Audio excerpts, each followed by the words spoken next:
আমরা সবাই জানি মানুষ একদিন জঙ্গলে থাকতো, নিজেদের চোখে না দেখলেও বিশ্বাস করি। আমরা সবাই ছোটবেলায় পড়েছি, শুনেছি।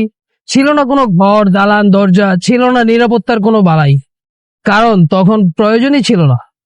তখন একে অপরকে বিশ্বাস করতো, ভয় ছিল না, মালিকানা ছিল না। কিন্তু একদিন মানুষ রিয়েলাইজ করলো, আমাকে আলাদা থাকতে হবে, আমি আমার জায়গায় আলাদা করব, সুরক্ষিত থাকব। তখন আবিষ্কার হলো ঘর। ঘর ছিল না কোনো দরজা, ঘরের পরে এলো দরজা, কিন্তু দরজা তখনও খোলা থাকতো, কারণ বিশ্বাস তখনও কিছুটা ছিল। কেউ এসে ঢুকে পড়লেও মানুষ ভাবতো ঠিক আছে, কোনো সমস্যা নেই। তারপর ধীরে ধীরে মানুষ বুঝলো, না, সবাইকে বিশ্বাস করা যায় না।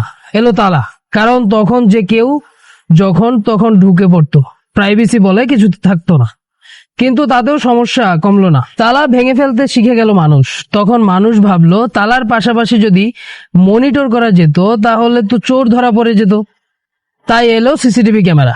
এবার চোর ধরা যাবে, দেখা যাবে কে কি করলো, কে চুরি করলো, কে তালা ভাঙলো। কিন্তু সমস্যাটা এখানেই শেষ হয়নি। এখন তো ক্যামেরাও চুরি হয়ে যাচ্ছে, মানে যেটা দিয়ে সুরক্ষা নিশ্চিত করব সেটাই সুরক্ষিত না। ভাবো কেমন অদ্ভুত। সে আদি যুগের ঘর থেকে দরজা, দরজার তালা, তালার জন্য ক্যামেরা, আর ক্যামেরার জন্য আবার আরো কিছু এক্সট্রা প্রোটেকশন। এত কিছু শুধু এই একটা কারণে, মানুষ আর মানুষের উপর বিশ্বাস রাখতে পারছে না।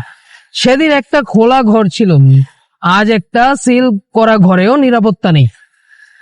আর এই পুরো জার্নিটা আমরা নিজেরাই তৈরি করেছি, নিজেদের ভয় আর অবিশ্বাস দিয়ে। আজ আমরা আধুনিক, টেকনোলজিক্যাল, অ্যাডভান্স, কিন্তু ইমোশনালি আর মেন্টালি ব্যাকওয়ার্ড হয়ে গেছি।